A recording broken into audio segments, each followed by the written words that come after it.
दशरथ के खजाने को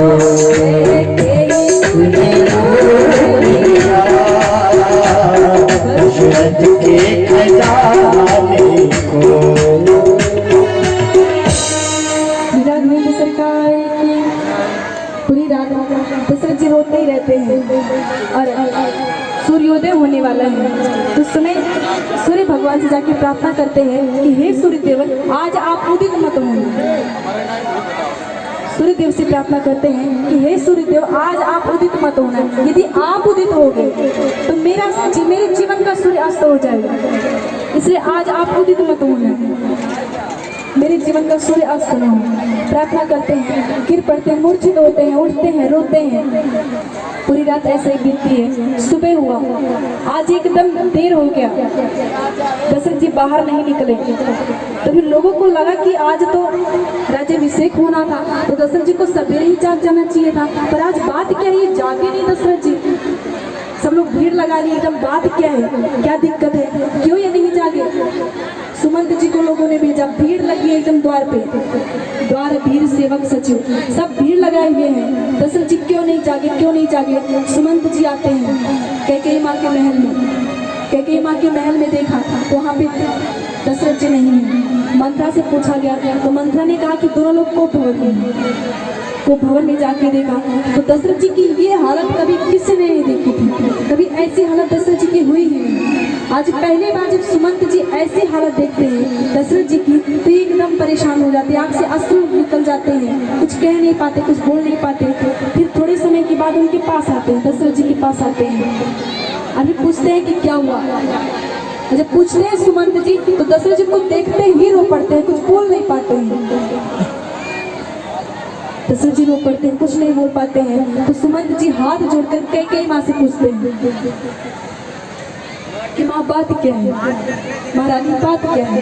पूछते हैं तो कैकेयी माँ पूरी बात बताती हैं, कहती हैं कि ये जो राजा दशरथ हैं ये अपने पुत्र से बहुत अधिक प्रेम करते हैं, इसलिए इनकी ऐसी हालत हो गई है। यदि अपने पुत्र से प्रेम ना करते तो इनकी ऐसी हालत नहीं होती। ये अपने पुत्र से प्रेम करते हैं, इस कारण इनकी ऐसी हालत हो गई है। तो सुमंत जी ने कहा ये तो स्वाभाविक है कि पिता पुत्र से प्रेम करेगा ही, लेकिन इसका मतलब ये नहीं कि पिता दुखी हो जाए उस प्रेम में, कुछ कारण होगा तभी दुखी है दशरथ जी।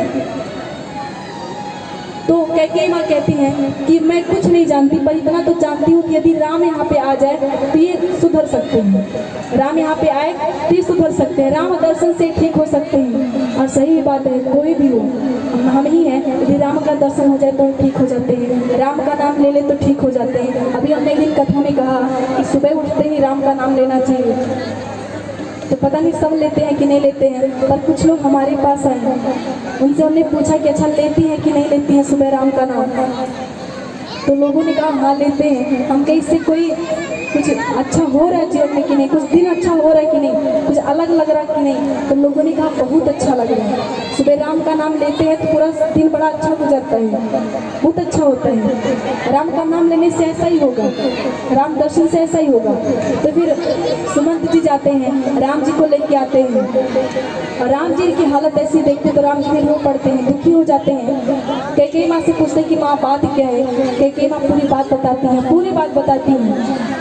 और जब राम जी ने ये सुना कि इन्होंने मेरे लिए वनवास मांगा है तो राम जी एकदम प्रसन्न हो गए, वो मोर की तरह नाचने लगे। माँ तूने कितना अच्छा किया, मैं तो यही चाहता था कि मेरा भरत राजा बने और मैं संतों की रक्षा करूँ, संतों की सेवा करूँ, नहीं तो मैं चाहता था। एकदम प्रसन्न हो गए और तैयारी करने लगे वन जाने की। राम जी एकदम तैयारी करने लगे। अब देखिए जब राजा बनना हुआ तो चिंतित थे, और जब वन में जाना हुआ तो फिर एकदम से खुश हो गए। कौशल्या माँ के पास जाते हैं, कौशल्या माँ इधर खूब तैयारी की हुई है, आज मेरा बेटा राजा बनेगा तो उसके लिए ये वस्त्र रखना है, ये वस्त्र सिलना है, तो ये खिलाना है, वो खिलाना है, माला तैयार करना है, ऐसा वैसा सब तैयारी की है कौशल्या माँ। राम जी जाते हैं बताने के लिए कि मैं राजा नहीं बन रहा हूँ, कैसे बताएंगे, सोच रहे दिमाग में क्या मैं कहूँगा, कैसे कहूँगा। राम जी जाते हैं कौशल्या माँ के महल में, वहाँ पे जाके देखा तो माँ बड़ी खुश है, एकदम प्रसन्न है, तैयार तैयारी कर रही है, वस्त्र सिल रही है। जब राम जी आते हैं, कौशल्या माँ देखती है तो फिर दौड़ के जाती है, पुत्र तू कुछ खा ले, तूने सुबह से कुछ खाया नहीं है।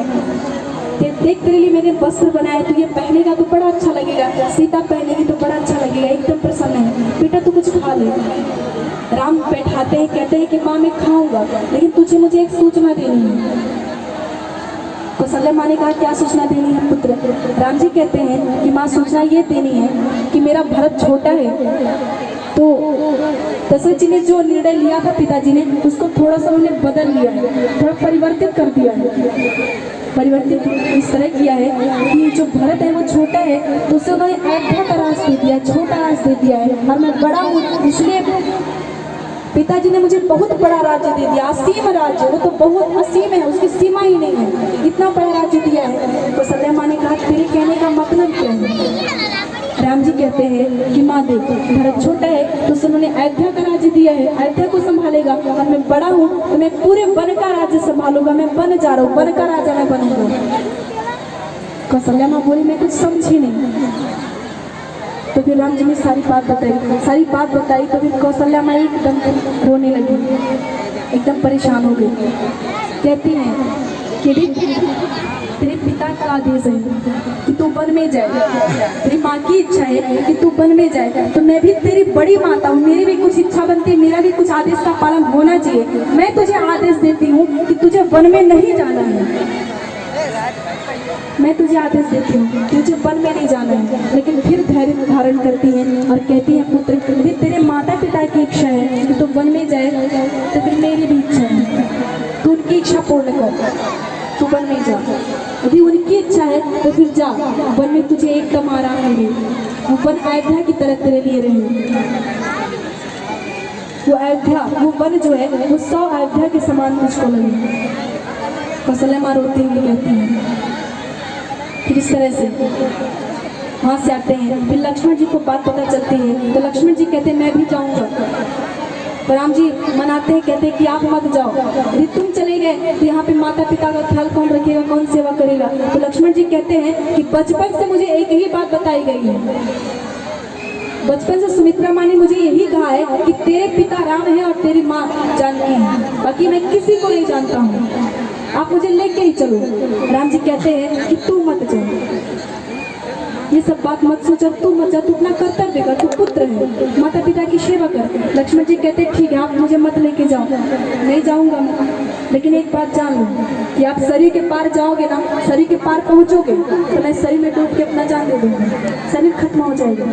तब राम जी कहते हैं, तब विचार करते मन में किसे ले ही जाना पड़ेगा, यदि नहीं ले गए तो फिर यहाँ ना यहाँ रह जाएगा ना वहाँ रह जाएगा। तो फिर कह देते हैं ठीक है, उधर जानकी माँ जानती हैं, वो भी आती हैं और उनकी इच्छा रखती, कहती मैं भी जाऊंगा, उन्हें भी मना करते हैं।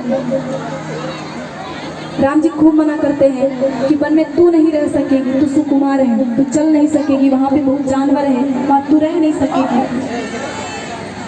लेकिन सीता जी नहीं मानती हैं।